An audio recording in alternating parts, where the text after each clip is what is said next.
Ang malamig na babaeng presidente ay walang awang tinanggal ako, pero agad kong nahuli ang kanyang ina dahil nakuha ko ang super system. Dahil may katawan akong hindi nasisira, sa daan pauwi, nailigtas ko ang isang babae na nahulog sa ilog. Upang magpasalamat sa akin, inanyayahan ako ng babae sa kanyang bahay. Habang nagkukwentuhan, nalaman ko na ako pala ang tinanggal ng kanyang anak. Si Mu Wanru ay napuno ng pagkakasala habang nakatingin sa akin, hindi alam kung paano ako babayaran. Huminga ako ng malalim, ngunit ang sama ng loob ko ay hindi pa rin nawawala. Muyay. Sa totoo lang, sobrang init ng ulo ko ngayon. Nang marinig ito ni Mu Wanru, biglang kumislap ang liwanag sa kanyang mga mata, pagkatapos ay nahihiya at nag-aalalang tumingin sa akin at sinabing, "Ano sa tingin mo sa akin, tita?" Natigilan ako. Ano ang ibig niyang sabihin? Gusto ba niyang gamitin ang kanyang kagandahan para patahimikin ako? Ngunit sumagot ako ng seryoso, "Muyi, mabuti naman si tita. Matalino, makatuwiran. Salamat. Pero ang ibig sabihin ni tita ay, ano sa tingin mo sa itsura ko? May kahalikan ba ako para sa'yo?" Habang nagsasalita si Mu Wanru, namula ang kanyang pisngi. Nyugyog ang puso ko. Galing, tama nga ang hinala ko, may ganitong intensyon talaga siya. Pero kung iisipin, may utang na loob siya sa akin dahil sa pagliligtas at hindi makatarungan ang kanyang anak sa akin. At mag-isa siyang nakatira, parang walang lalaki sa bahay, baka matagal na siyang naghahangad ng kasama. Ngayon, puno siya ng pagkakasala at gustong bayaran ako, hindi imposibleng handa siyang ibigay ang sarili.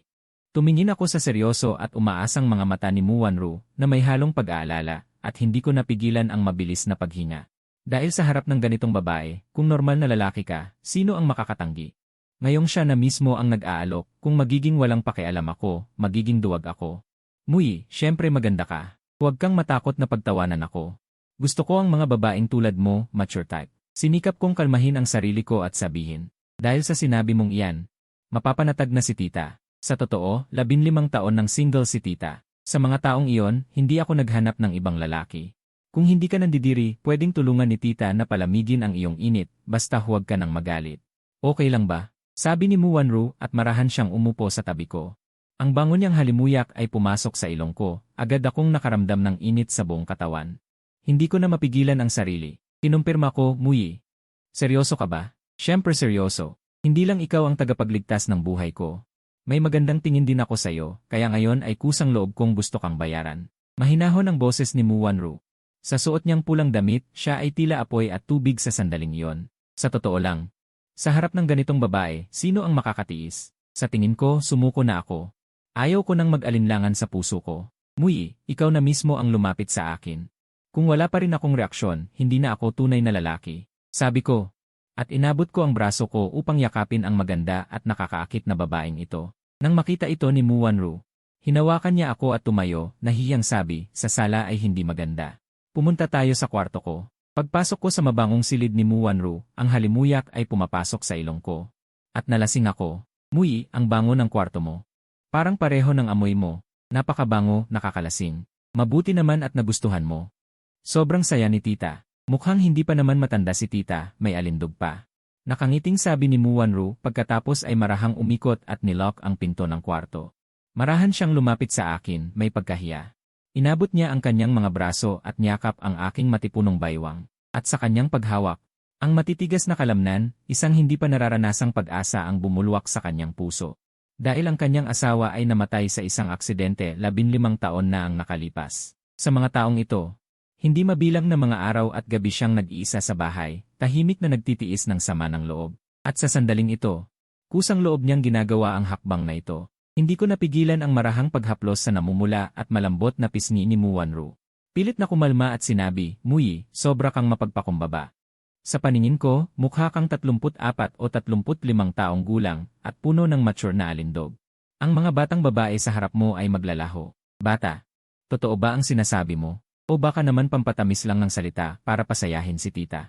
Nakatitig sa akin si Mu Wanru gamit ang mga mata na parang sinulid. Siyempre totoo, sumusumpa ako. Pinakagusto ko ang mga babaeng tulad mo na may dating pa rin, mumiti ako.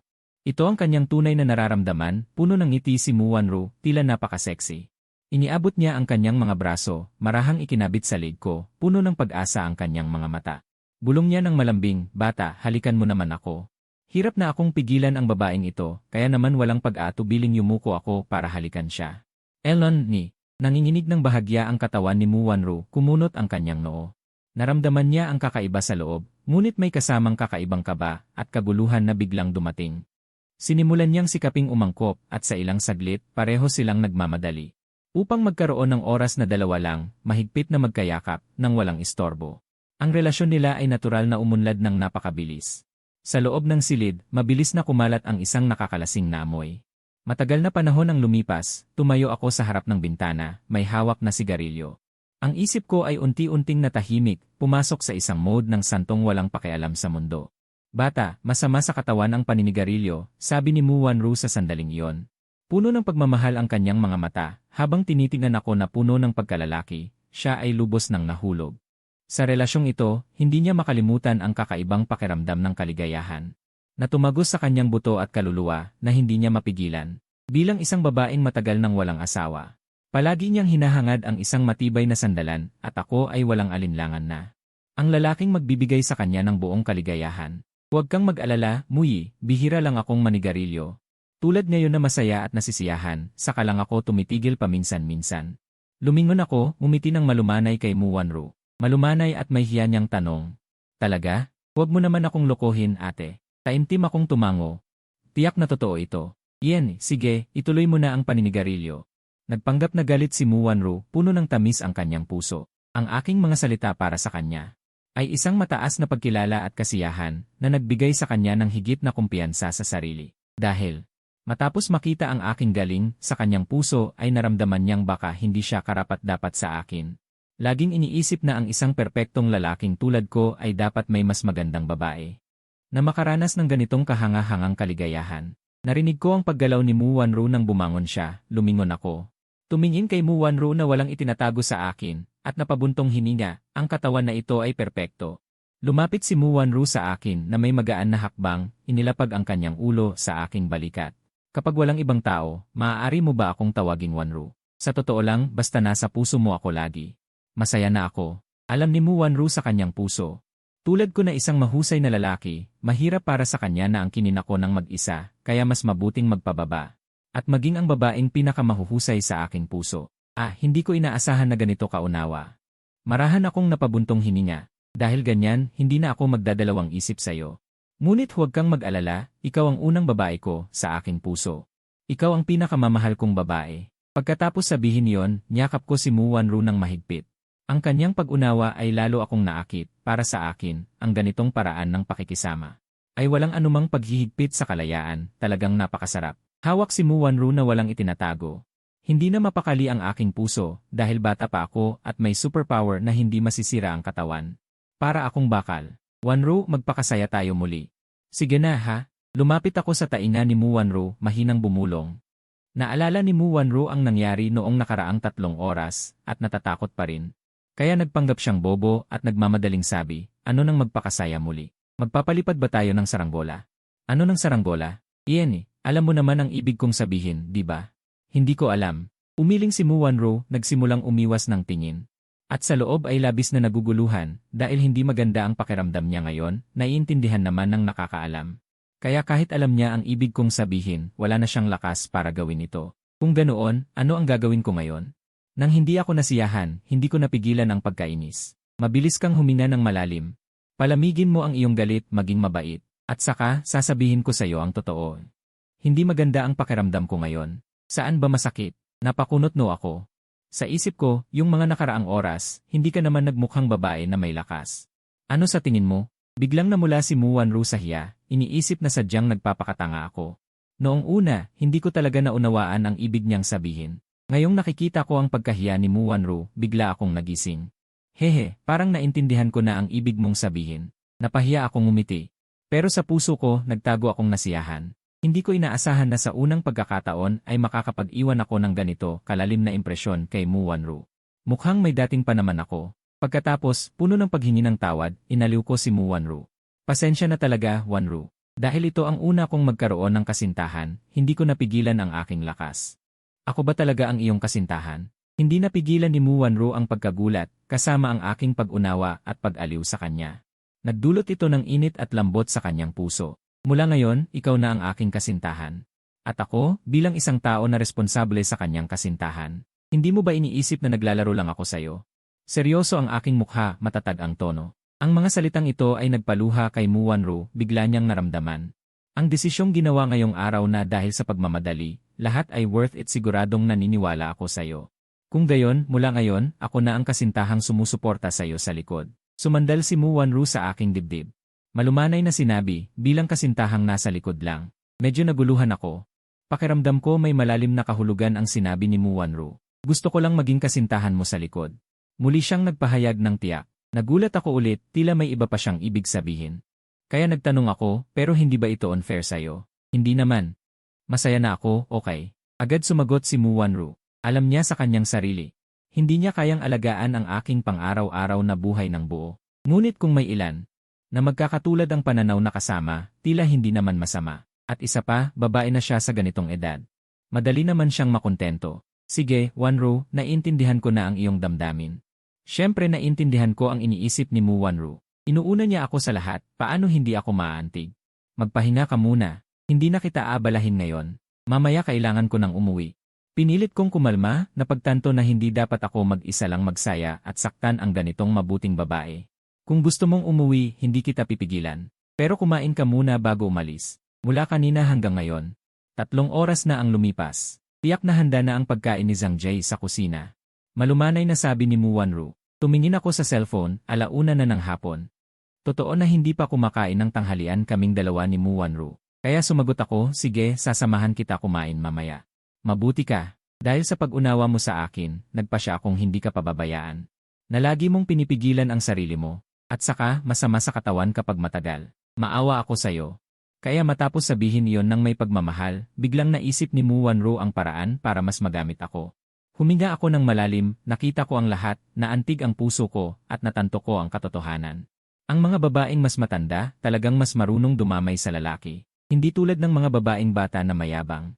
Buong araw lang humihingi ng iba't ibang pabor sa nobyo, ginagawang katulong, hindi marunong dumamay. Nakakainis lang. Maya-maya, napakunot noo si Muwanro. Pinilit na manatiling kalmado, pumunta sa banyo dahil malapit nang kumain sa labas. Gusto niyang ayusin ang sarili, mag-ayos ng maganda. Masaya siyang. Ginamit ang facial cleanser na inihanda ko para sa kanya. Kakaiba ang dating pakiramdam ng anemia. Biglang nawala ng walang bakas. Si Muwanro ay laging may anemia. At dahil sa anemia, nahilo siya, kaya nahulog siya sa ilog. Hindi nagtagal, sabay silang lumabas ng kwarto.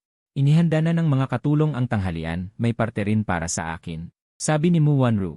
Habang pinupuno ang aking mangkok ng sopas na pampalakas. Wanro, uminom ka rin ng marami para hindi ka magka-anemia. Nag-aalalang sabi ko. Umiinom din ako, pero ang sakit kong ito na anemia. Maraming taon na, nakuha ko noong manganak kay Xiaowan, mahirap ang panganganak. Nabanggit si Xiaowan, biglang naalala ni Muwanro ang kanyang anak na bastos sa akin kaninang umaga. Kaya malumanay niyang sinabi sa akin, Kuya Lu, huwag ka nang magalit kay Xiaowan sa ginawa niya kaninang umaga. Sige, uminom ako ng isang subo ng sopas. Ngumiti ako at sinabi, Wanro, huwag kang mag-alala. Ano ba ang relasyon natin ngayon? Ang anak mo ay anak ko na rin. Pagkatapos ng tanghalian, nagplano akong bumalik sa aking inuupahang apartment. Si Muwanro mismo ang nagbalat ng mansanas para sa akin. Pagkatapos kong kainin ito, tumayo na ako para umuwi. Aalis ka na ba? Puno ng pag-aatubili si Muwanro, naisip niya, sana manatili ako sa tabi niya ngayong gabi. Ngunit alam niya na hindi niya ako dapat pigilan. Bata pa ako at nasa kasibulan ng kabataan. Napakahusay ko, dapat akong lumipad sa mas malawak na kalawakan. Uwi na ako. Ngunit huwag kang mag-alala, dadalaw ako sa iyo madalas. Malumanay kong sabi. Kung may pagkakataon, isasama rin kita sa paglilibot, hindi ka mag-isa at mababato sa bahay. Habang nagsasalita, sa harap ng mga katulong, marahang hinawakan ko si Muwanro. Ang mga hibla ng kanyang buhok na nakalugay sa balikat. Nang marinig ni Muwanro ang mga nakakatuwang salitang ito, biglang sumaya ang kanyang puso. Mukhang ako nga ay isang responsableng lalaki, hindi lamang naglalaro sa kanya, kundi talagang inilalagay siya sa mahalagang posisyon. Sige, magpapasalamat pa ako sa iyo. Namula ang pisngi ni Muwanro, kahit 40 taong gulang na siya. Pero napakaganda ng kanyang pangangalaga, maputi at makinis ang balat, mukhang nasa ruwok ng kagandahan. Parang isang babaeng nasa 30 anyos. Sa sandaling iyon, ang kanyang mahiyain at masunuring itsura ay tila isang batang babae na napaka-cute at kaakit-akit. Nang makita ko ito, nasiyahan ako sa aking sarili. Ito ay sapat na patunay ng aking hindi pangkaraniwang alindog. Sa isang beses pa lamang na pagkikita, Nagawa kong paibigin ang ganitong mature na babaeng 30 anyos na parang lobo. Tinitigan niya ako ng may pagtitimpi. Bahagya akong ngumiti. Naisip ko, lumakas ba ang loob niya? Tatayo ba siya sa dulo ng kanyang mga paa at hahalikan ako sa harap ng mga katulong? Bago ako payagang umalis, sa pag-isip na ito, hindi ko sinasadyang naghanda ako sa emosyonal. Ngunit hindi inaasahan, hindi si Muwanro ang gumawa ng inaakala ko. Lumapit siya. Sumunod ka sa akin. Inilahad ni Muwanro ang kanyang malambot na kamay at hinawakan ang aking malaking kamay. Ano yon? Natauhan ako at nagtanong ng may kuryosidad. Sundan mo lang ako at malalaman mo. Misteryoso ang mukha ni Muwanro, matagumpay na nag-apoy sa aking kuryosidad. Mabilis, dinala ako ni Muwanro sa underground parking. Doon nakaparada ang dose-dose ng mamahaling sasakyan ni Muwanro. Bawat isa ay pinapanatiling bago at makintab. Bigla kong naunawaan ang intensyon ni Muwanro. Mukhang ibibigay niya sa akin ang isang sasakyan bilang tanda ng pag-ibig. Medyo napahiya ako. Parang ako ay umaasa sa kanya. Bilang lalaki, hindi pa ako nakapagbigay ng regalo kay Muwanro. Ngunit pagdating sa regalo, naging masama ang aking kasiyahan. Naisip ko na nagbigay na ako sa kanya ng isang malaking regalo at nagkakahalaga ito ng ilang bilyon. Dumiretso si Muwanro sa akin. Sa isang Rolls Royce at sinabi, hindi ako madalas magmaneho. Sa ilalim ng aking pangalan, itong Century Edition na Rolls-Royce Ghost at ang Bentley Flying Spur na ginamit ko ngayon ang tanging mamahaling sasakyan. Ang iba pang mamahaling sasakyan sa garahe ay maliliit na bagay lamang. Ngayon, ibibigay ko sa iyo ang Rolls-Royce Ghost na ito. Bilang ating tanda ng pag-ibig, huwag kang tumanggi kung hindi ay hindi ako mapapanatag. Natatakot ako na pansamantala lamang ang iyong interes at sa kalaunan ay magsasawa ka sa akin. Taos pusong ipinahayag ni Muwanro ang kanyang damdamin. Hindi lamang siya nagbibigay ng sasakyan, kundi gusto niyang magpakabuti sa akin para manatili akong tapat sa kanya. Pagkatapos ng lahat, kung patuloy na magiging mabuti sa isang lalaki, tiyak na maaantig ang kanyang puso. Baliw, huwag kang mag-isip ng ganyan. Ikaw ang aking unang pag-ibig. Sa aking puso, walang makakapalit sa iyo. Seryoso kong sagot. At napakabuti mo sa akin, hindi naman ako gawa sa bakal. Paano ko mabibitawan sa paglipas ng panahon? Kung gagawin ko yon, sana ay tamaan ako ng kidlat. Alam ko na kung hindi ako magsasalita ng matindi, hindi ako makakapanatag kay Muwanro. Nang marinig ni Muwanro ang aking sinabi hanggang sa huli, mabilis niyang inilapat ang kanyang kamay sa aking bibig at nag-aalalang sinabi, tama na. Naniniwala ako sa iyo. Huwag ka nang manumpa ng ganyan. Ipinapangako ko sa iyo. Masunurin ako sa iyo. Umiti ako at tumango. Sabay marahang inilapag ang aking kamay sa kanyang baywang. Ang ganitong tamang-tamang pangakit ay epektibo. Namula ang mukha ni Muwanro. Mabilis niyang inilabas ang susi ng sasakyan at sinabi, subukan mo ito. Tingnan mo kung gusto mo. Kung hindi, bibilhan kita ng iba sa susunod. Sige, susubukan ko. Nag-test drive ako sa underground parking. Napakaganda ng pakiramdam sa pagmamaneho. Talagang mamahaling sasakyan, mahusay ang kalidad. Totoo nga na sa presyo, may katumbas na halaga, hindi lang pangalan. Muwanro, gusto ko ang regalo mo. Salamat. Pagbaba ko ng sasakyan. Naisip ko na nakatipid ako sa pagsisikap na makabili ng mamahaling sasakyan, kapwa nagulat at tuwang-tuwa. Hindi ko napigilan ang mahigpit na yakap kay Muwanro. Hindi maikakaila, ang yakap sa kanya ay napakasarap. Ang ganda ng katawan, hindi mapigilang yakapin siya palagi. Kung gusto mo, masaya ako. Ngunit sa ating dalawa, huwag nang magpasalamat. Sabi ni Muwanro na kontento, ako ay yun na. Ang aking mga bagay ay natural na yurin. Sa susunod, anumang gusto mo, basta mayroon ako. Ibibigay ko sa iyo. Lalo akong naantig, walang sabi-sabi. Bigla kong hinalikan si Muwanro ng may pagkahilig. Hindi siya makalaban, puro kagandahan ang nadarama. Romantiko at kapanapanabik. Hindi sinasadyang buong puso niyang naalala. Ang kalooban ni Muwanro ngayon ay parang araw ng tagsibol, na namumulaklak na mga bulaklak. Sobrang ginhawa, puspos ng kaligayahan ang katawan at isipan. Ang tamis na ito ay tila nagbalik sa kanya sa kabataan. Sa mga masasayang panahon ng maalab na pag-ibig, puno siya ng tuwa, agad na kinuha ang cellphone. Tinawagan ng anak na si Jiang Wanrong. Ma, bakit bigla sa oras na ito? Tumawag ka sa akin. Sagot ni Jiang Wanrong, may pagtataka sa kanyang tono. Sa oras na ito, kasama niya ang kanyang nobyo sa isang coffee shop malapit sa kumpanya. Nag-enjoy sa kape. Kung titingnan ng mabuti, makikita na ang tinatawag niyang nobyo ay may kaaya-ayang mukha, ngunit sa masusing pagtingin. Ito pala ay isang babaeng may pagkalalaki na may malamig na aura. Tingnan ang sitwasyon. Ang kagustuhan ni Jiang Wanrong ay tunay na naiiba. Kung malaman ito ni Luyang, malamang na mabigla at mapanganga at hindi mapipigilan ang tawa. Dahil noong kolehiyo, bilang kaklase, hindi kailanman napansin ni Luyang na may ganitong kakaibang hilig si Jiang Wanrong. Noong mga oras na yon, madalas na nawawala si Jiang Wanrong. Bilang class president si Luyang, medyo mapagpasensya sa mga kaklase na lumalaktaw o nahuhuli. At dahil dito, siya at si Jiang Wanrong at iba pang kaklase ay medyo malapit. Kaya nagkaroon. Nang maglaon, inanyayahan siya ni Jiang Wanrong na magtrabaho sa kumpanya at binigyan ng buwanang sahod na 8,000. Sa unang araw pa lang ay senior group leader na ang posisyon. Pagkatapos ng trabaho sa gabi, tandaan na umuwi. Pinapapunta ko si Zhang Ji na maghanda ng hapunan. Malumanay ang boses ni Mu Wanrong. Puno ng pag-aalala sa anak, dahil ito ang kanyang kasama sa buhay. Ang itinatanging anak na 21 taon, kahit alam niyang may mga hindi tamang gawain ang anak. Mahirap para sa kanya na magalit. Si Je. Isang bahid ng pagtataka ang sumibol kay Jiang Wanrong. Nagtanong siya, Ma, may problema ba? Bakit parang misteryoso? Anong malaking bagay? Gusto lang kitang makita, hindi ba pwede? Nagkunwaring nagalit si Mu Wanrong. Sabihin mo, gaano katagal ka nang hindi umuwi? Ngayon malaki ka na. Ayaw mo na bang tumira kasama si nanay? Huwag kayong magalit, hindi ko naman iyon iniisip. Ngayong gabi uwi ako at mananatili isang gabi. Mabilis na inalo ni Jiang Wanrong ang ina. Pagkatapos ng tawag, ang kasamang nobyo ni Jiang Wanrong na may magandang mukha, si Lin Qi. Marahang hinawakan ang kanyang manipis at parang jade na kamay. Iminungkahi, Wanrong. Paano kung samahan kita ngayong gabi? Makita na rin si Tia. Narinig ito ni Jiang Wanrong. Bigla siyang natakot. Alam niya sa sarili na kung malaman ng ina ang relasyon nila ni Lin Qi, malamang nabalatan siya ng balat. Bukod pa rito, mahina ang katawan ng ina. May anemia. Kung sakaling himatayin sa galit, iyon ay masama. Habang hindi alam ni Jiang Wanrong kung paano tumanggi, tila napansin ni Lin Qi ang kanyang pag-aalala. Marahang tapik sa kamay niya. Inalo siya, Wanrong, huwag kang mag-alala.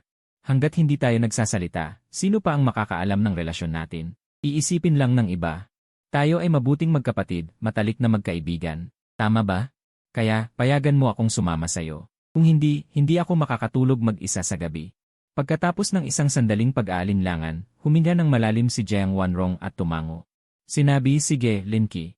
Ngunit pagdating sa bahay ng nanay ko, hindi tayo dapat magpakita ng sobrang lambing para hindi maghinala ang nanay ko.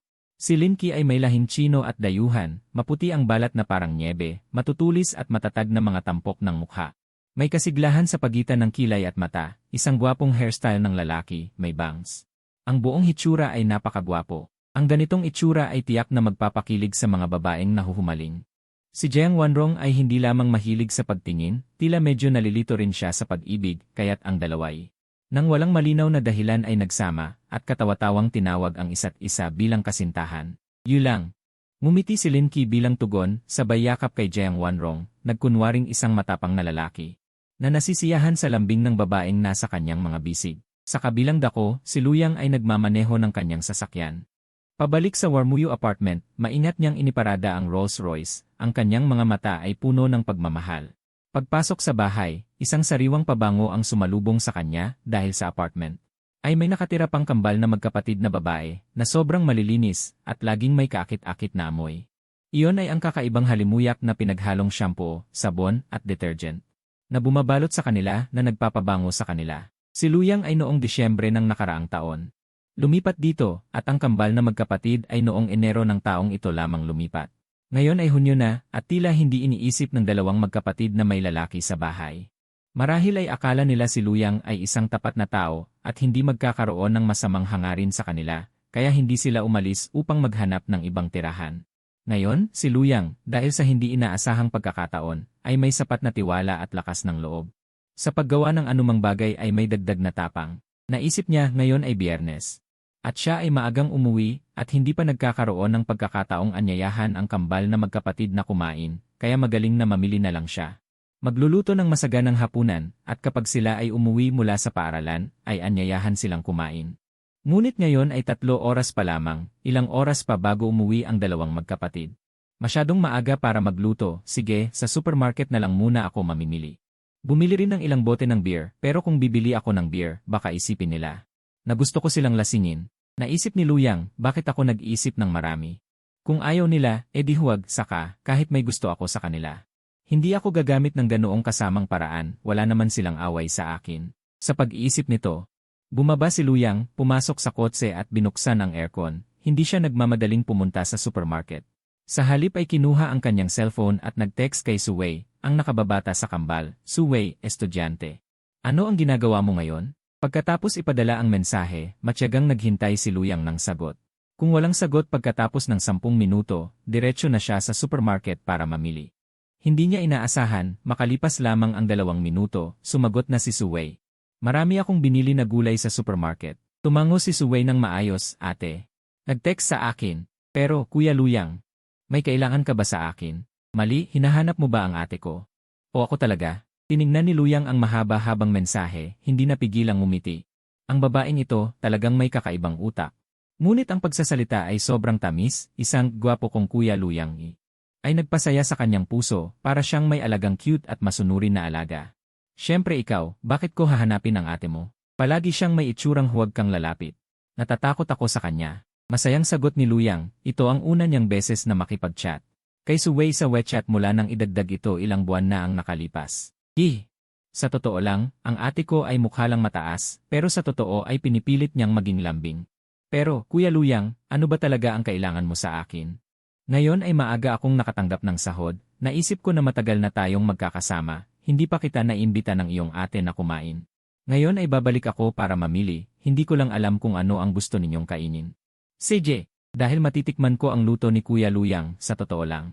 Tuwing nagluluto ka sa bahay, ang sarap ng iyong mga putahe. At ako at ang ate ko ay hindi marunong magluto, tuwing nagluluto kami ay nahihirapan kami. Ikaw at ang iyong ate. Ano ang gusto ninyong kainin? Sabihin niyo sa akin, bibili ako at lulutuin. Kahit ano, ako at ang ate ko ay hindi mapili. CJ, bibili na lang ako kung ano ang nakikita ko. Opo, salamat Kuya Luyang sa paghahanda ng hapunan. May kasamang cute na emoji. Ika-8 kabanata, gusto mo rin ba ang ate ko? Ika-8 kabanata, gusto mo rin ba ang ate ko? Si Luyang ay nagmamaneho ng mamahaling sasakyan. Pumunta sa isang malaking supermarket malapit. Kahit na sa kasalukuyan ay mayroon lamang siyang mahigit 15,000 yuan na pera. Subalit pagkatapos magkaroon ng sistema, ang kanyang kasalukuyang damdamin ay nagbago ng malaki. Ang mga sangkap na dati ay hindi niya kayang bilhin, ngayon sa isang tingin lamang ay wala na siyang anumang alalahanin. Masiglang pumili ng 3 pinakamatatabang lobster, isang pinakamalaking alimango. Kumuha rin siya ng 3 piling steak, ang beer na balak bilhin ay na-upgrade na. Isang bote ng red wine na nagkakahalaga ng mahigit 1,000 yuan, pumili pa siya ng 2 bote at binigyan ng isang set ng magagandang kagamitan sa alak at magagandang kubyertos. Sa wakas ay pumunta siya sa premium section. Pumili ng ilang maayos na gulay, at sa mamahaling fruit section ay kumuha ng isang malaking durian. Tumimbang ng 5 kilo ng mangosteen, sa pagbabayad ay walang pag-aalinlangan niyang binayaran ang mahigit 5,000 yuan. Pag-uwi sa bahay, eksaktong 4 oras 30 minuto ng hapon, nagplano si Luyang. Maaari munang hugasan at ihanda ang lahat ng sangkap, magluluto pagdating ng 6 oras. Ang magkapatid na Suking at Suwei ay nag-aaral sa Financial University, kahit pauwi mula sa klase o papunta sa paaralan. Sumasakay ng bisikleta, mga 5 hanggang 6 na minuto lamang. Tiyak ito ang dahilan kung bakit ang magkapatid ay piniling lumipat dito, sapagkat malapit sa paaralan, napakaginhawa ng biyahe pabalik-balik. Si Luyang na walang ginagawa ay nakaramdam ng pagkabagot, kaya nahiga siya sa sofa. Pinag-aralan niya ang sistema, dahil kakagising pa lamang ng kakayahan ng sistema, para sa kanya. Puno ng panibagong kasiyahan, kaya pagkalipas ng kalahating oras, ang unang matinding interes ay unti-unting nawala. Biglang, nagkaroon ng maliwanag na ideya si Luyang. Isang kaisipan ang sumagi sa kanyang isipan. Ayon sa patakaran ng sistema, malinaw na. Kapag may kailangan ako, agad nabibigyan ng angkop na kakayahan. Kaya, subukan ko na gawing walang pera ang sarili ko, baka sa oras na kailangan ko ng pera. Ngunit kapag wala akong pera, ay bigla akong maging super mayaman. Sa pag-iisip nito, natuwa si Luyang, inilipat ang natitirang 1,000,000 yuan sa kanyang ina sa bahay. Wala pang 5 minuto, ang kanyang ina na nakatira sa maliit na bayan ay tumawag para magtanong. Xiaoyang, bakit mo ako binigyan ng 1,000,000 yuan? Nanay, hindi ba't kumita na ako ng pera? Gusto kitang alagaan ni tatay. Basta gusto ninyong kainin, bilhin nyo. Dapat maging maganda ang buhay. Xiaoyang, maayos naman ang buhay namin ng tatay mo. Huwag kang mag-alala, ang maliit naming tindahan ay kumikita ng mahigit 3,000 bawat buwan. Hindi kami nagkukulang sa pera. Ikaw naman, kakasimula pa lang magtrabaho ng 6 na buwan. Magkano ba ang kinikita mo? Maya-maya, ibabalik ko sa iyo ang pera. Huwag mong gastusin ng walang kusa, dapat mag-ipon para bumili ng bahay at mag-asawa. Narinig mo ba? Nanay, talagang hindi kailangan. Tanggapin mo na lang. Kung ayaw mong gamitin ang pera ko, pwedeng itabi mo na lang para sa akin. Medyo naiinis si Luyang. Alam niya na ang mga magulang ngayon, basta malusog, ayaw maggastos ng pera ng mga anak. Sa halip, iniisip nila na kumita pa ng ilang taon para tulungan ang mga anak na mag-asawa at magkaanak. Bumili ng bahay at kotse para magkaroon sila ng mas magandang buhay. Sige, itatabi muna ni nanay para sayo. Hindi nagmatigas ang ina, sa tingin niya ay mabuti ring itabi para kay Luyang para hindi siya magwaldas. Pagkatapos ay nag-usap tungkol sa mga gawaing bahay, pinayuhan siyang kumain ng oras, huwag magpuyat sa gabi. Magpahinga ng maaga, paglabas para magtrabaho, ingat sa trapiko. Sumunod, tinanong kung may gusto siyang babae, kung maaaring magdala ng kasintahan pa uwi sa bagong taon para makita nila. Nanay, pag-usapan na lang natin yan sa tamang panahon. Malayo pa ang bagong taon. May gagawin pa ako, mauuna na. Kayo ni tatay sa bahay, alagaan niyo ang inyong kalusugan. Pagkasabi, agad na nagbaba ng tawag si Luyang. Tumingin sa oras, maaga pa. Binuksan ni Luyang ang kanyang telepono, naglaro ng Honor of Kings. Puno ng tiwala, pinili niya si Libay bilang jungler. Ipinakita pa niya ang kanyang 8,000 laro bilang Libay na may 56% na panalo. Nang makita ng mga kasamahan, ilan sa kanila ay nag-type ng 6,666. Alam ni Luyang sa kanyang isip. Hindi sila humahanga sa kanyang mataas na winning rate, kundi nagulat na nakatagpo ng isang manlalaro na may 8,000 laro bilang Libay. Humiga kayo, ihatid ko kayo. Hindi napigilan ni Luyang na magyabang. Nakahiga na ang nakababatang kapatid, nakahiga na ang nakatatandang kapatid. Kuya, ihatid mo kami. Wow, babae pala kayo lahat. Saan? Kami ay magkakapatid na 4 na magkakasama. Astig, dapat kayong ihahatid sa panalo. Si Luyang ay nagpapatotoo sa sopa. Hindi pwedeng bigin ang mga babae sa laro. Dahil ang mga babae sa laro ay mga babae pa rin. 10 taon na akong veteranong manlalaro, si Libay lang ang ginagamit kong hero, panalo sigurado. Laban lang, kuya. Kapag nanalo ka, idadagdag kita sa friends, tapos sasama kami sa laro. Sa unang pagkakataon, hahanapin ka namin para mag-team agad. Mahina at matamis ang boses ng babae sa unang palapag, tuwang-tuwa si Luyang. Mabilis na nagsimula ang laro. Buong pagpili ni Luyang si Lanling Wang. Bigla niyang napagtanto na parang matagal na siyang hindi naglaro. Kahit ang pag-form ng asul ay nahihirapan siya. Luyang, mga ate, si Libaba ay hininaan na naman. Sa unang palapag, hindi naman. Kamakailan lang, pinalakas pa ito sa orihinal na base. Pero sa tingin ko, mahina pa rin ito, di ba? Sa ikatlong palapag, okay naman si Libay. Para sa mga magaling na manlalaro. Ang pumatay kay Baiki ay parang pagputol ng crispy lang. Sumang-ayon si Luyang dito. Pero sino ang nakaalam, pagkatapos lamang ng 10 minuto, natalo na ang kanilang high ground. Tingnan ang record, 1 tandang bawas 7 tandang bawas 2. Si Luyang ay pinatay ng kalaban na si Baiki. Paulit-ulit na single kill. Dahil sa record na ito, nahihiya na siyang magyabang. Kaya't napilitan siyang magreklamo, ay naku, 6 na buwan na akong hindi naglaro. Hindi ko inaasahan na si Baiki dito ay mahina pa rin. Ibinaba ko ang combo, pero ang ni Baiki ay tumaas pa sa halip na bumaba. Mga ate, pasensya na. Hindi ko inaasahan na matatalo kami ng ganito. Kung gusto ninyo, isa pa. Medyo naiinis si Luyang, hindi siya makakontento hanggat hindi siya nananalo. Talagang ayaw niyang tumigil. Pangunahin na dahil ang record ay sobrang pangit. 1-7. Ito ba ang dapat na antas ng isang manlalaro na may 8,000 laro na si Libay? Sa ikatlong palapag, enen. Pwede naman, isa pa tayo. Napabuntong hininga si Luyang sa kanyang isip. Ang bait ng personalidad ng mga babaeng ito. Kung iba pang mga babae, kahit hindi sila direktang magreklamo o magsabi na basura siya, tahimik na lang silang aalis sa team. Para sa kanya, ito ay mas masakit. Sa oras na yon, hindi pa alam ni Luyang. Sa 4 na babae na kasama niya sa team, 2 ay mga lalaki na gumagamit ng voice changer para magpanggap. Ang 2 pa ay babae at may mga boses na parang mga batang babae. Ngunit sa totoo lang, lahat sila ay matataba na mahigit 200 pounds. Nagli-live stream sila sa Douyu. Ang patuloy na pag-team up kay Luyang ay para lang sa epekto ng programa, huwag nang sabihin. Marami talaga ang manonood sa live stream. Noong una 5,000 lang pagkatapos makipag-team kay Luyang. Dumiretso sa 10,000 ang bilang ng manonood. Sa oras na ito, sa loob ng live stream, hindi mabilang na manonood ang nagtatawanan ng sobra. Haha, ang nakakatawa ng lalaking ito. Hindi muna natin pag-usapan kung magaling ba si Libay o hindi, pero gusto ko talagang malaman kung makita niya. Ang 4 na babaeng nakikipag-team sa kanya, 2 ay hindi babae at ang 2 pa ay mga matataba na may 200 panandang pandagdag gin na loli, baka pagkatapos nito ay matakot na siyang magdala ng mga babae.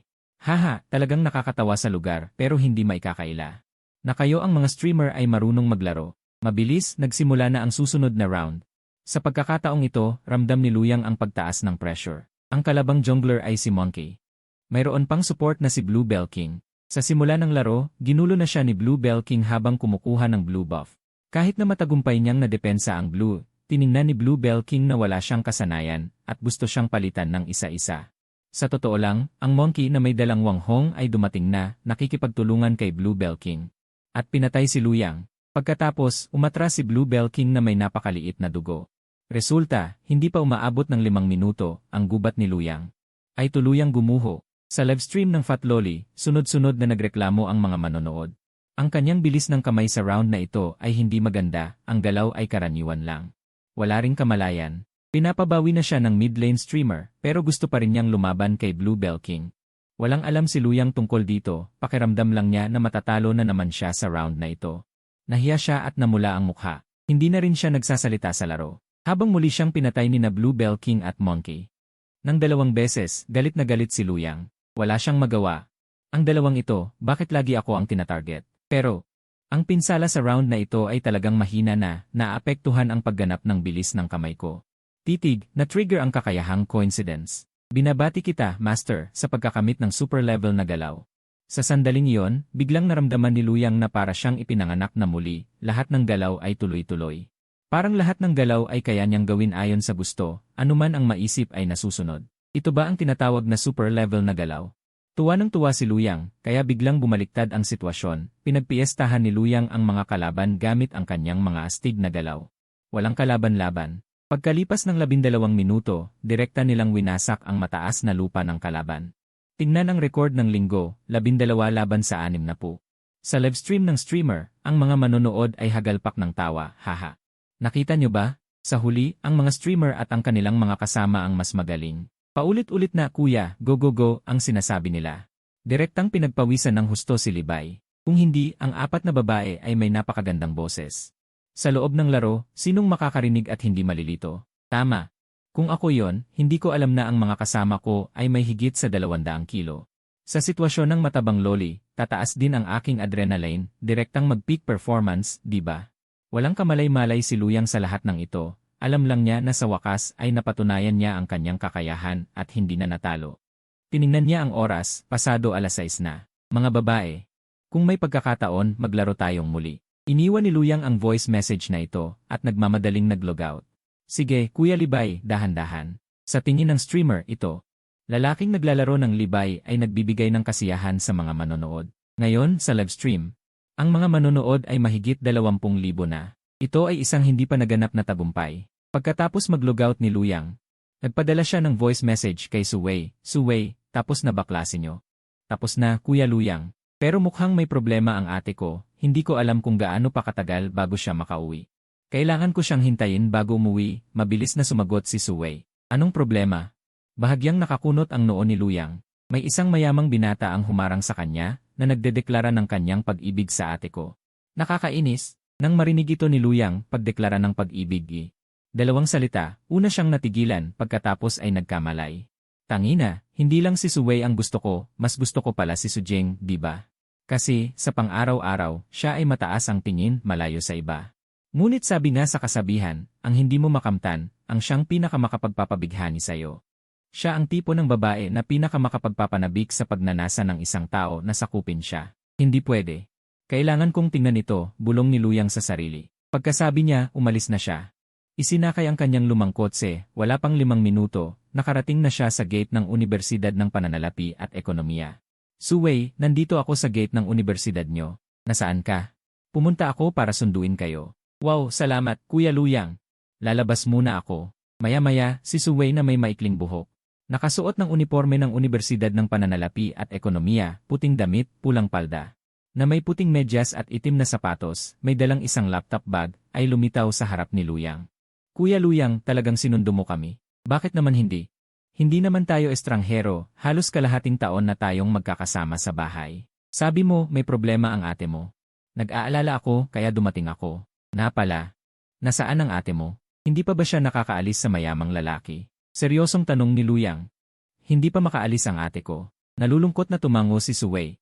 Wala siyang maisip na paraan para iligtas ang kanyang ate. Tara, samahan mo ako para makita. Kung ayaw ng ate mo, kailangan natin siyang alisin doon. Si Luyang ay nagsalita ng walang pag-aalinlangan.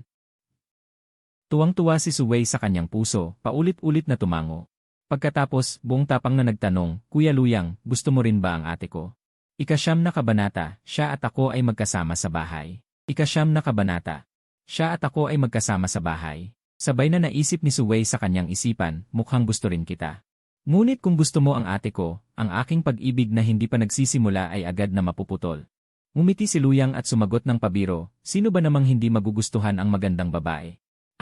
Biglang bumigat ang pakiramdam ni Suwei, para siyang binuhusan ng malamig na tubig.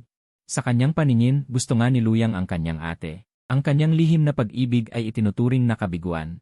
Oy, bakit bigla kang mukhang malungkot? Si Luyang ay may sensitibong puso. Naramdaman niya agad ang pagbabago ng emosyon ni Suwei, pero wala naman, nag-aalala lang ako kay ate. Medyo kinakabahan si Suwei. Dali-daling naghanap ng dahilan para itago, pero hindi naniwala si Luyang sa kanyang mga salita at hindi malaman kung bakit tuwing makakasama niya si Suwei, palagi siyang may kakaibang tiwala sa sarili, na para bang ang batang ito ay may gusto sa kanya, kung hindi, bakit kapag narinig nitong sinabi niyang gusto niya ang kanyang ate? Biglang naging malungkot ang emosyon. Suwei, huwag mong kalimutan. Maganda ka rin kaya gusto din kita. Nakangiti ng walang pakialam. Si Luyang, narinig ito ni Suwei, natigilan saglit pagkatapos ay naintindihan. At tumawa na parang kampana, ano ba, Kuya Luyang? Sa tuwing may magandang babae, na in love ka agad? Siyempre naman, hindi naman bawal ang magustuhan ang magaganda, gusto ko kung ilan ang magustuhan ko. Lalo pang naunawaan ni Suwei ang ibig sabihin ni Luyang, at sinabing, nakuha ko na. Ang gusto ni Kuya Luyang na sabihin ay ganitong uri ng pag-ibig. Kung hindi, mahinang tumawa si Luyang, hihihi, akala ko. Gusto mong magkaroon ng maraming babae. Namula ang maputing pisngi ni Suwei, may bahid ng hiya. Naisip ni Luyang, mali ang pagkaintindi mo, sa totoo lang, gusto kong yakapin ang marami. Dahil mula pa noong una, hindi ba ang kakayahan ang nagtatakda? Kung gaano kataas ang kayang abutin ng isang tao. Ngayon, ako na may sistema. Mabababa ang aking kakayahan. Siyempre, gagawin ko ang gusto ko at ang lahat ng magagandang babae na gusto ko ay akin. Kuya Luyang, nasa unahan na si ate. Tignan mo, maraming tao ang nakapaligid, hindi natin alam kung ano ang nangyayari sa loob. Medyo nag-aalala si Suwei, kasi si ate ay nag-iisa lang, at ang lalaking nagtapat sa kanya ay may kasamang mahigit 10 alipors. Tumingin si Luyang sa direksyong itinuro ni Suwei, at nakita sa harap sa ilalim ng isang malaking puno na ang isang grupo ng mga tao ay sumisigaw, Flora, tanggapin mo na ang bulaklak. Naiinis si Luyang sa kanyang isip at sinabing, tanggapin ang wala, mga utusan kayo. May humahabol sa magandang babae, kayo naman ay sumisigaw ng walang dahilan. Kung ako ito, hindi ako sisigaw, sana ay tanggihan siya ng walang awa. Yeni, bakit ang mayayamang anak ay madaling makahabol sa magagandang babae? At lagi silang nagtatagumpay. Mabilis na lumakad si Luyang palapit, at pilit na sinira ang grupo. May isang lalaki na nakakita, galit na sumigaw, bakit ka nagsisiksikan? Hindi malaman kung bakit, biglang nag-init ang ulo ni Luyang, itinaas ang kamay at sinampal. Ulitin mo ang sinabi mo, tingnan natin kung hindi kita papatayin. Namula ang lalaki dahil sa sampal. Subukan mong sumigaw ulit sa akin. Maniwala ka, hahampasin kita hanggang mamatay. Ang lalaki ay napahiya at namula ang mukha. Tinakpan ang mukha, natakot at hindi na nagsalita. Hindi pa nakaka-recover ang mga tao. Sa susunod na segundo, hinawakan ni Luyang ang kamay ni Suking na nililigawan. At pilit siyang hinila palabas. Uy, Per. Ano nang ibig sabihin nito? Ang mayaman na anak na nakaluhod na may rosa sa kamay ay nakakita. Tumayo agad at galit na tiningnan ang biglang lumitaw na si Luyang. Hindi lang siya sumuntok, sinira ang kanyang plano at dinala pa ang babae na nililigawan niya. Siya'y kasama ko sa bahay, ano sa tingin mo? Bumaling si Luyang at nagtanong pabalik. Naguluhan ang mayaman na anak, puno ng pag-aalinlangan, kasama sa bahay. Suking, sabihin mo sa akin, sino siya? Galit na pinilit ng mayaman na anak ang kanyang kamao at sumigaw ng may galit. Hindi siya pinansin ni Suking. Pagkahila ni Luyang sa kanya palabas ng grupo, inalis niya ang kamay ni Luyang at mabilis na umalis. Pakiramdam ni Luyang na hindi ganun kasimple ang sitwasyon, pero tamad na isipin ito. Sa kabuuan, nakita niyang naalis si Suking sa gulo at masaya siya sa puso, at least nagkaroon siya ng pagkakataon. Nagawin siyang tunay na babae niya. Suwei, magagalit ba sa akin ang ate mo? Kasi sa harap ng maraming tao, sinabi kong magkasama kami sa bahay. Ito Hindi ko rin alam. Pero Kuya Luyang, ang galing mo. Napagtanto ko na hindi kita lubos na kilala dati, hindi ko inaasahan na magiging matapang kang magtanggol. Hinahangaan siya ni Suwei. Sa kanyang isip, si Luyang ay gwapo ngunit laging mahinahon. Mukhang isang matapat na batang lalaki, ngunit ang serye ng mga kilos na ito ay nagbago ng kanyang pagkakilala kay Luyang. Hindi lang siya nanakit ng tao, sinabi pa niya na nakatira siya kasama ang ate mo. Nag-aalala si Luyang na masira ang kanyang imahe. Sa paningin ni Suwei, kaya mabilis niyang ipinaliwanag. Una, kung hindi ako atakihin, hindi ako atake. Kanina, nilait ako ng lalaking iyon. Karapat-dapat siyang bugbugin. Pangalawa, sinabi ko iyon upang makahanap ng matibay na dahilan para mailabas ang ate mo at sabay na patahimikin ang mga alipores. Parang may punto ka nga. Natawa si Suwei pagkatapos marinig. Sinabi niya, hahabulin ko na ang ate ko. Ang bilis niyang maglakad. Sige, hintayin mo ako sa pintuan ng paaralan. Dala ko ang kotse. Sabay tayong uwi. Sige, hindi na nagtanong pa si Suwei kung bakit biglang may kotse si Luyang. Dahil dati wala siyang sasakyan. Hindi ka naman galit kay Kuya Luyang, di ba? Ako ang nag-imbita sa kanya. Ang lalaking iyon ay laging nanggugulo sa'yo. Talagang inis ako sa kanya. Nang maabutan ni Suwei si Suking, mabilis niyang ipinaliwanag ang dahilan. Kung magagalit ang ate kay Luyang, mag-aalala siya. Mahal na mahal ni Suking ang kambal na nakababatang kapatid. Napangiti rin si Suking, huwag kang mag-alala, hindi ako galit. Sa sinabi niya, natural na naintindihan ko ang kanyang intensyon. Mabuti naman at hindi ka galit. Si Kuya Luyang ay maagang natapos sa trabaho ngayon. Namili siya sa supermarket ng mga sangkap, sinabi niya na magluluto siya ng hapunan para sa atin.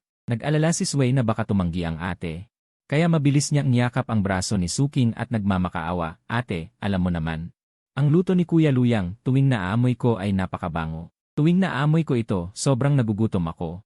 Sige, naiintindihan ko na ang ibig mong sabihin. Dahil nag-imbita na siya. At kami ay magkakasama ng kalahating taon, kung tatanggi tayo, magmumukhang hindi tayo magalang. Napabuntong hininga si Suking. May isa pa siyang iniisip na baka nagustuhan ng kapatid ang kasamang ito na si Luyang. Bilang ate, hindi pwedeng bigin ang kapatid, di ba? Marahil. Ang kapatid ay matagal nang naghihintay kumain sa bahay ni Luyang. Pare, sandali lang. Sa oras na yon, hinabol ng mayamang binata na nagtapat kay Suking, ano? Gusto mo akong gambalain? Walang emosyon si Luyang. Inisip niya na ang mga mayayamang binata na lumaking puro karangyaan ay kadalasang masama ang ugali. Kapag may hindi sila gusto, maaari silang maghiganti ng walang pakundangan. Hindi, gusto ko lang itanong, totoo ba na sinabi mo kanina na nakatira si Suking sayo? Tumigil ang mayamang binata pagkatapos ay nagpatuloy. Sa totoo lang, noong nakaraang buwan pumayag si Suking na maging kasintahan ko, ngunit ng araw ding iyon nalaman niyang may iba akong babae. Simula noon hindi na niya ako pinansin. Pero nakipaghiwalay na ako sa isa pang kasintahan. Ngayon gusto ko lang siyang makasama. Kaya pare, kung nagkukunwari ka lang, pakiusap, huwag kang makialam sa bagay namin ni Suking. Nagulat si Luyang. Hindi inaasahan na may ganitong nakaraan pala si Suking at ang lalaking ito. Sa pag-isip, normal lang din. Sa panahon ngayon, ilang babae ang hindi matutukso ng isang mayamang binata. Malamang hindi nagsisinungaling ang lalaking ito. Pero ano naman, dahil nakialam na siya, dapat umalis na lang ito. Pare, nakalimutan kong magpakilala. Ang pangalan ko ay Liu Fu. Ang tatay ko ay, pasensya na, wala akong interes kung sino ang tatay mo. Masasabi ko ng malinaw, si Suking at ako ay magkakasama ng kalahating taon na. Walang galang na sabi ni Luyang. At tungkol sa nalambing na bangka dahil sa dalawang paa. Huwag mo nang ipalabas sa harap ko. Hindi ka ba nahihiya? Pagkasabi, ngumisi si Luyang at tumalikod. Biglang nag-init ang ulo ni Liu Fu. Naramdaman niyang hinamak siya at hinamon. Putang ina. Nakakita ba siya ng mayamang binata mula sa lokal na Jiangcheng? Nainis si Liu Fu, ngunit hindi siya nangahas kumilos. Nagpasya siyang magtanong sa ilang kaibigan bukas. Kung hindi naman ito isang malaking tao, tiyak na babawi siya. Ika-10 kabanata, nililibre ka ba ng isang mayamang babae? Nililibre ka ba ng isang mayamang babae? Sa pintuan ng pamantasan ng pananalapi, ang kotse ni Luyang ay nakapark sa tabi ng kalsada. Sa oras na yon, maraming magagandang lalaki at babae ang nagtipon sa paligid, at lahat ay naglabas ng kanilang mga telepono upang kunan ng larawan ng kotse. Ilang mga magagandang babae na puno ng tiwala sa sarili ay lumapit pa sa bintana ng kotse upang subukang makita. Kung ang may-ari ng kotse ay nasa loob, at ang iba ay bahagyang kumatok sa pintuan ng kotse, ano ang balak nila sa isipan? Ay hindi na kailangang sabihin, dahil para sa ilang mga magagandang babae, kung makilala nila ang may-ari ng mamahaling kotse, maaari nilang tamasahin ang kasiyahan ng katawan at makakuha ng maraming pera, bakit hindi ito gawin? Hinawakan ni Suwei ang kamay ni Suking at sinabing, ate. Teka, sinabi ni Kuya Luyang na may dala siyang kotse para sunduin tayo, sumakay na lang tayo sa kanya pauwi. Tahimik ang ekspresyon ni Suking at mahinang sumagot, ang layo ng bahay ay napakalapit lang. Kaya naman lakarin na lang natin pauwi, ate, ikaw naman ay. Malamig talaga, di ba? Kanina lang si Kuya Luyang ay tumulong sa'yo para makaalis sa gulo. Narinig ito ni Suking at naisip na tama ang sinabi ng kapatid, kaya mabilis siyang nagpaliwanag. Hindi ako yung tipo na may pagkamalamig na malamig, sanay lang akong hindi maglabas sa harap ng ibang tao. Wala akong galit sa kanya, kaya ate, huwag kang mag-alala. Hindi ba kita kilala? Ayaw mo lang magpakita ng emosyon, ako naman ang kambal mong kapatid na babae. Sa oras na yon, lumapit si Luyang at pinindot ang susi ng kotse sa kanyang kamay. Ang Rolls-Royce sa tabi ay gumawa ng malinaw na tunog bilang tugon. Tara na! Dalawang magagandang babae, nandito ang kotse ko. Si Suking at Suwei ay tumingin sa kotse, puno ng pagtataka, para ba ngayon lang nila nakilala muli si Luyang. Hindi nila inaasahan na ang sikat na kotse sa mundo, ang Rolls-Royce Ghost Limited Edition, ay siyang ginamit ni Luyang para sunduin silang magkapatid. Naisip nilang dalawa sa isip. Kailan naging ganito kayaman si Luyang? Dahil magkasama sila sa iisang bubong sa loob ng kalahating taon. Bagaman araw-araw ay simpleng usapan lang, pero nakikita rin na si Luyang ay isang hindi pa nagtatapos. Na nagtatrabaho ng maaga ng kalahating taon, isang ordinaryong binata lang. Kuya Luyang, ito ba ang kotse mo? Sa puso ni Suwei, biglang may distansya kay Luyang. At hindi na siya gaanong komportable at malaya tulad dati. Paano naman ito maging akin? Ito ay kotse ng ibang tao, pinahiram lang sa akin ng ilang panahon. Ngumiti si Luyang ng bahagya. Normal ang ekspresyon, tara na, sumakay na tayo. Bumili ako ng maraming gulay sa supermarket. Sumang-ayon si Suwei ng masunurin. 8. Sumakay na tayo. Maraming tao ang nakatingin kung hindi tayo agad aalis. Medyo nakakahiya. Napatitig si Suking kay Suwei at sa isip ay bumulong. Alam mo na nakakahiya, hindi mo ba maintindihan na kapag sumakay tayo sa kotse na ito, mamalasin ng iba na tayo ay inaalagaan ni Luyang. Pero, kailangan lang makinabang si Luyang dahil kung hindi tayo sasakay ngayon, si Luyang ang talagang mapapahiya. At hindi makalabas. Bukod pa rito, ang munting pagkagusto ni kapatid kay Luyang. Bilang nakatatandang kapatid, paano niya ito hindi malalaman?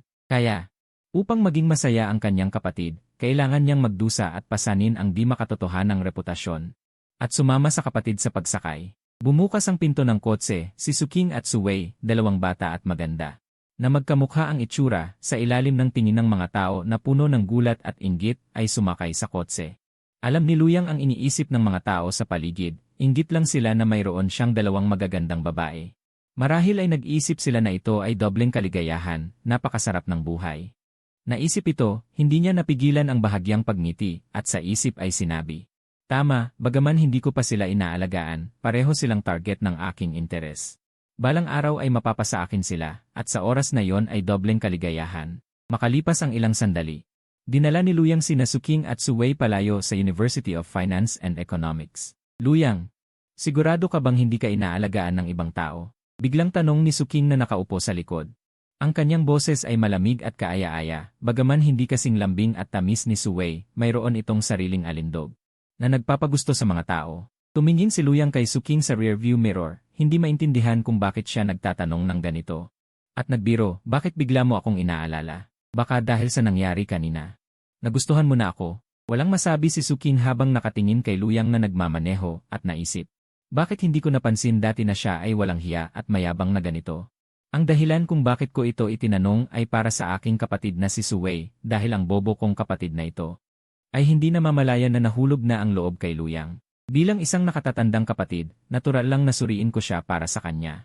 Kung talagang may babaeng mayamang nagpapaalaga kay Luyang, tiyak na pipigilan ko ang pag-ibig ng kapatid ko kay Luyang at pag-iisipan pang humanap ng bagong titirhan. Upang lumipat mula sa apartment para hindi masaktan ang kapatid ko. Ngunit, ang mga salitang ito ay hindi ko sasabihin ng direkta, sa halip ay sumagot ako, nag-isip ka ng labis. Nagtatanong lang naman ako para lang hindi makaapekto sa buhay kolehiyo naming magkapatid. Hehe, huwag kang mag-alala, wala namang babaeng mayamang nagpapaalaga sa akin.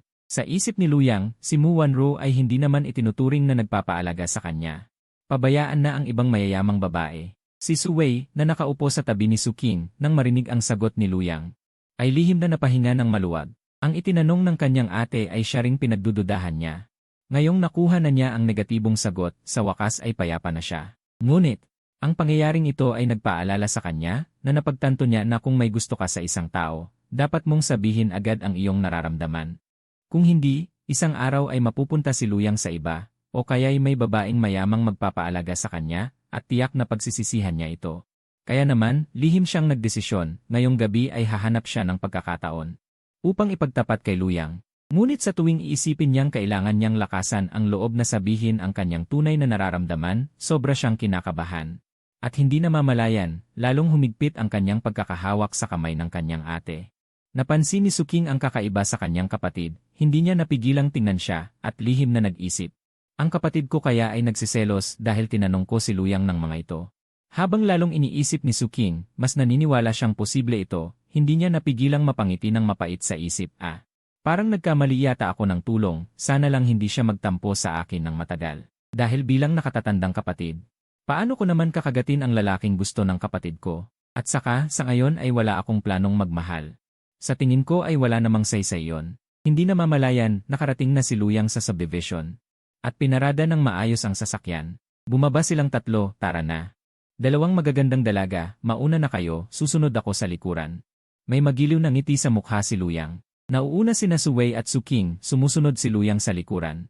Sa totoo lang, pareho silang hindi mapalagay, parang may laging nakatingin sa kanila mula sa likuran. Mabuti na lang at mabilis silang nakapasok sa elevator, kaya nawala ang kakaibang pakiramdam na ito. Pagbalik sa apartment sa ika-12 palapag, sinabi ni Luyang, mauna na kayong mag-ayos, ang mga dapat maghilamos ay maghilamos. Ang mga dapat magpalit ng damit ay magpalit ng damit, kailangan ko nang pumasok sa kusina para maghanda ng pagkain. Mga 45 minuto ay handa na ang hapunan. Sige, Kuya Luyang, kapag nakaayos na ako ng simple at nakapagpalit na ng damit, titignan ko kung ano ang maitutulong ko sa'yo. Pagbalik sa pamilyar na tahanan, lalong naging malambing at magiliw ang boses ni Suwei. Dahil sa nakaraang 6 na buwan, ang pinakamaraming pinag-uusapan nila ni Luyang ay sa loob ng apartment na ito. CJ, pumayag naman si Luyang. Sa kanyang pananaw, ang pag-ibig sa pagitan ng lalaki at babae ay madalas na sa mga ganitong pang-araw-araw na pakikisalamuha, hindi sinasadyang nag-aapoy ang apoy ng pag-ibig. Ika-11 kabanata. Malasing tayo at ubusin ang isa't isa. Naghilamos lamang ng simple ang magkapatid na Suking at Suwei, pagkatapos ay nagpalit ng asul na bestida. At pumunta sa kusina upang tumulong ng medyo nag-aalangan. Nang makita ang masaganang sangkap na inihanda ni Luyang, hindi napigilan ng magkapatid na magulat. Ang mga ito ay hindi mura, may matatabang lobster at may king crab, sa tingin pa lang ay nakakapagtaka na. Si Suking ay nakaramdam ng iba't ibang agam-agam sa kanyang puso, maraming haka-haka ang pumasok sa isip, bakit ngayon? Ay gumastos ng labis si Luyang, may balak kaya siya? Sa aming magkapatid, sa pag-isip na ito, lihim siyang naging maingat. Kung yayain tayo ni Luyang na uminom mamaya, tiyak na hindi ako iinom. Kung sakaling may gawin sa alak, o kaya'y malasing ako, at may mangyaring masama sa akin paggising, iyon ay pagsisisihan ko ng tuluyan. Wala nang magagawa ang mga babaeng nasa labas. Ay dapat maging maingat, lalo na ang mga kagaya naming magaganda. Kailangan laging mag-ingat. Siyempre, sa panahon ngayon, ang mga lalaking gwapo, maganda ang pangangatawan, o may kakaibang katangian. Kapag lumalabas ay dapat din protektahan ang kanilang sarili, dahil kung ang ilang babae ay mabagsik, bumangon ka. Ang mga lalaking may pagnanasa pero walang tapang ay hindi talaga kayang humarap dito. May mga babaeng talagang handang kumilos. Nagtutulungan ang tatlo sa kusina. Wala pang 1 oras, isang masaganang hapunan ang handa na. Isa-isa itong inihain sa mesa. Kumuha si Luyang ng 2 bote ng red wine mula sa refrigerator. Nakangiting tanong, Suking, Suwei, gusto ba ninyong uminom ng red wine? Nang makita ni Suking ang red wine, biglang tumibok ng mabilis ang kanyang puso. Kusang kinakabahan siya. Parang natupad ang dati niyang pangamba. Sa mga sandaling iyon, nawala na ang gana niyang kumain. Puno ng takot ang kanyang isipan. Gayunpaman, bago pa makapagsalita si Suking, excited na sinabi ni Suwei, red wine ito. Ate, hindi ba mahal mo ang red wine? Sa bahay, maraming beses na kitang nakita na umiinom ng red wine ni tatay. Nagdalamhati si Suking sa sarili. Pakiramdam niya, ang kanyang kapatid ay isang malaking pabigat. Bakit wala itong kahit anong pag-iingat? Si Luyang ay isang lalaki. At silang magkapatid ay nasa labas, mag-isa kasama siya. Paano kung may ginawa si Luyang sa red wine? Kapag lasing na sila, hindi maisip ang magiging resulta. Ako naman ay sumusubok lang ng kaunti paminsan-minsan. Hindi ako marunong uminom ng red wine, nahihiyang paliwanag ni Suking. Ate, huwag kang magpanggap. Isang beses sinabi sa akin ni tatay na kaya mong uminom ng halos kalahating bote ng red wine. Ako ang talagang hindi marunong uminom, walang muwang at tapat na sinabi ni Suwei. Nagpatuloy siya, gayunpaman. Ngayong gabi gusto ko pa ring uminom ng kaunti. Kuya Luyang, konti lang ang maiinom ko kasama mo. Hindi ako marunong uminom. Kapag marami, madali akong malasing. Ngayong gabi, hayaan mo si ate na uminom ng marami kasama mo. Umiti ng bahagya si Luyang at may pag-aalalang sinabi, walang problema. Sa totoo lang, ang red wine ay pwedeng matutunan unti-unti. Ngunit ang baijiu ay dapat iwasan nyo sa hinaharap. Masyadong mataas ang alcohol content nito at madaling makasama sa katawan. Naiintindihan namin seryosong tumango si Suwei. Ngunit sa kanyang isipan, may sarili siyang plano. Sa pamamagitan ng epekto ng alak, sasabihin niya ang kanyang nararamdaman kay Luyang. Kahit na kinakabahan siya, hindi niya alam kung papatok ba si Luyang. Ngunit sa tingin niya, kung hindi siya magiging matapang na magtapat, paano niya malalaman kung hindi siya gusto ni Luyang? Siya ay isang maganda at masunuring babae. Sigurado siya na mapapakilos niya si Luyang. Konti na lang din inom ako, kasi may iba pa akong gagawin ngayong gabi. Hindi ako pwedeng malasing. Walang magawa si Suking. Naibenta na siya ng kanyang kapatid sa ganitong kalagayan. Kailangan na lang niyang magpakatapang at uminom ng red wine. Bukod dito, ang 2 bot ng red wine ay hindi pa nabubuksan. Mukhang hindi naman ginagalaw ni Luyang ang alak. Sa puso ni Luyang, natuwa siya. Makakainom kasama ang 2 magkaparehong mukha na kambal na magagandang babae ay talagang isang magandang bagay. Si Suking, ang ate, ay may mataas at malamig na aura. Si Suwei, ang bunso, ay malambot at kaakit-akit. Pareho silang may taas na halos 1.7 metro, nakasuot ng asul na damit. Ang balat ay puti tulad ng niebe, may kuminang nabasa. Ang kanilang mahaba, bilugan at magagandang binti ay sumisilip sa ilalim ng laylayan ng damit. May perpektong mukha, malinaw na mga mata at puting ngipin. Bawat kilos ay nagpapalabas ng kaakit-akit na alindog ng isang dalagang kabataan. Bago niya makuha ang sistema, may gusto na si Luyang sa kanila. Ngayon, sa tulong ng sistema, lalong tumindi ang damdaming ito. Puno ng tiwala, itinuturing na niya silang kanyang mga babae. Sa sandaling ito, ang nasa isip niya ay humanap ng tamang pagkakataon. Upang masakop ang magkapatid, isa-isa, at gawin silang ganap na kanyang mga babae na may puso at kalooban. Walang masasabi ang mga ito, dahil hindi nasisiyahan si Luyang sa pagkuha lamang ng kanilang katawan. Higit niyang ninanais na makuha ang kanilang mga puso. Kung hindi, ano ang pagkakaiba nito sa hindi pag-aari? Kung para lang sa kasiyahan ng sariling pangangailangan. Sa totoo lang, sa kanyang mga taon ng kasanayan. Kaya niyang harapin kahit wala ang mga babae. Pero ang mahirap ay kung paano niya masasakop ang 2 magkapatid. Ito ang hamon sa kanya ni Luyang. Nakikita niya na si Suking, ang ate, ay may matinding pag-ingat sa kanya. Hindi madaling pasukin. Samantalang si Suwei, ang bunso, ay may magandang impresyon sa kanya, walang anumang pag-ingat. Sa totoo lang, dahil sa kanyang maraming taon na kakayahan. Kaya niya ring makayanan, hindi niya kailangan umasa sa mga babae, ngunit kung paano matagumpay na makuha ang 2 magkapatid na ito ay naging isang mahirap na problema sa harap ni Luyang. Nakikita niya na si Ate Suking ay may napakalakas na pag-iingat sa kanya, hindi madaling makuha.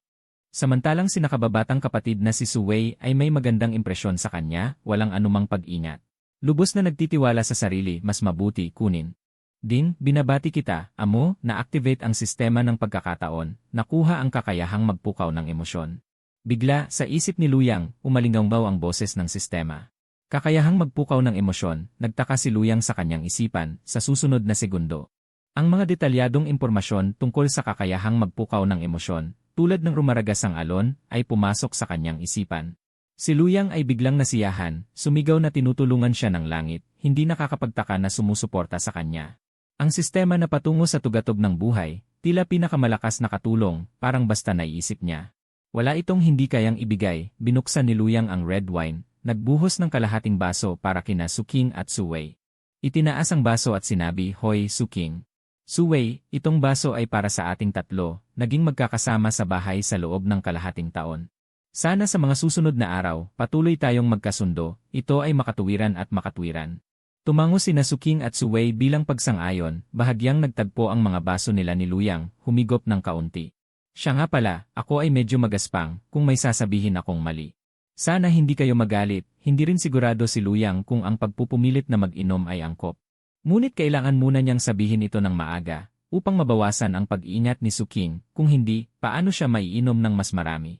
Kuya Luyang, huwag mag-alala, kaming 2 magkapatid. Hindi kami mga anak ng mayayamang pamilya, galing lang sa ordinaryong tahanan, walang maraming kaartehan. Agad na sumagot si Suwei, salamat, Kuya Luyang. Ngumiti si Luyang. Sa totoo lang, hindi ko pa alam kung taga saan kayo, hindi naman taga Jiangsheng, di ba? Hindi, galing kami sa kalapit na lungsod, si Suking ang naunang sumagot. Takot na ang kanyang kapatid ay masyadong prangka at sabihin ang lahat ng detalye ng pamilya, tulad ng tirahan. Bilang ng miyembro ng pamilya at iba pa kay Luyang. Mayroon akong isang kapatid. Galing din sa kalapit na lungsod, ang tatay niya ay general manager sa isang malaking kumpanya ng laro doon. Balita ko, siya ay isang sikat na mayaman sa inyong lugar. Kuya Luyang. Ano ang apelyido ng kapatid mo? Usisa ni Suwei, ngunit si Suking ay hindi interesado. Tahimik lang kumain. Apelyido Jia Narinig ko na, mayroon nga kaming isang mayamang apelyido Jia, nagkakahalaga ng daan-daang bilyon. Ilang taon na ang nakalipas, lumabas pa siya sa lokal na balita, iyon ay dapat na kanyang tatay. Tara, uminom pa tayo, sabi ni Luyang.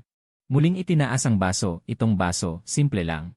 Binabati tayo ng maagang masayang weekend. Kuya Luyang, dapat ay masayang summer break.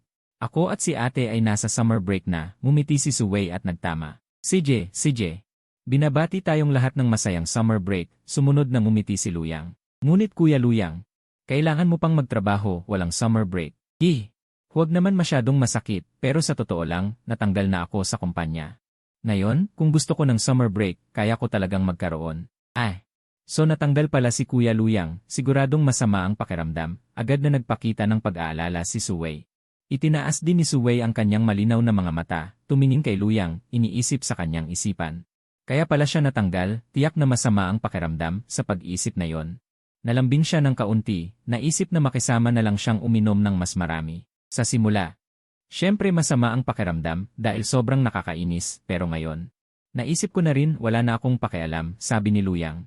Matapos magtagpo ang kanilang mga baso, inubos niya ito at muling nagpuno ng kanyang sarili. Paano ka natanggal? Marunong umaliw si Suwei, agad na nagtanong ng dahilan. Iniisip na hayaan si Luyang na ilabas ang sama ng loob, maglabas ng nararamdaman. Baka gumaan ang pakiramdam. Ngumiti ng mapait si Luyang, sinabi ang dahilan ng pangyayari. Nang marinig ito ni Suwei, agad siyang nagalit, sobrang kasuklam-suklam. Ang pagiging gwapo ba ay kasalanan? Ayaw ko sa kaklase mong kolehiyo. Hindi napigilan ni Suking na itaas ang kanyang mga mata, seryosong tumingin kay Luyang, dapat sabihin. Sa sandaling iyon, napansin niya na si Luyang ay talagang gwapo, may matalas at matatag na mga tampok sa mukha. Sa pagtingin pa lang, may isip mo na ang kanyang katawan. Tiyak na napakaganda ng katawan, kaya naman ang boyfriend ng president ng kumpanya ay natatakot kay Luyang. Dahil natatakot na ang kanyang kasintahan ay mahulog kay Luyang, kaya pinatanggal siya ng president. Suking, Suwei. Sabihin niyo, gwapo ba talaga ako? Pero kung totoong gwapo, bakit sa loob ng maraming taon, wala pang babaeng nagkagusto sa akin? 12 kabanata. Hindi napigilan ang tukso, nakuha si Suking. 12 kabanata. Hindi napigilan ang tukso, nakuha si Suking. Nagkunwaring walang magawa si Luyang. At bumuntong hininga. Ngunit sa kanyang puso, alam na alam niya ang kanyang pagiging gwapo. Alam na alam niya, noong elementarya pa, ang katabi niyang lalaki ay nagkamalang isa siyang babae, kaya ilang klase ay natatakot siyang kausapin siya. Noong junior high, ang mga babae sa klase ay madaling tinawag siyang class handsome. Sa high school, ang mga kaklase, lalaki man o babae, ay nagsasabing ang kanyang itsura ay parang isang sikat na male idol. Noong kolehiyo, siya ay tinawag ng mga kaklase at maging ng advisor na guro bilang campus heartthrob. Narinig ni Suking ang tanong ni Luyang. At naisip, tinatanong mo ako, paano ko malalaman? Kahit na alam ko sa puso ko. Hindi ko magawang sabihin dahil kung hindi, para bang may gusto ako sa'yo. Ayokong sumagot, lalo na kung ang kapatid ko ay magsiselos dahil dito. Baka kamuhian niya ako bilang kanyang ate. Ang ganitong eksena ay karaniwan sa mga nobela at serye-sari. At ang realidad ay kadalasang mas komplikado at malupit kaysa sa katang isip. Kaya, sa paningin ni Suking, ang tanong na ito ay dapat ibigay sa mangmang na kapatid. Si Suwei ang sumagot, gaya ng inaasahan sa susunod na sandali. Umilang ang pisngi ni Suwei. Mangyaring,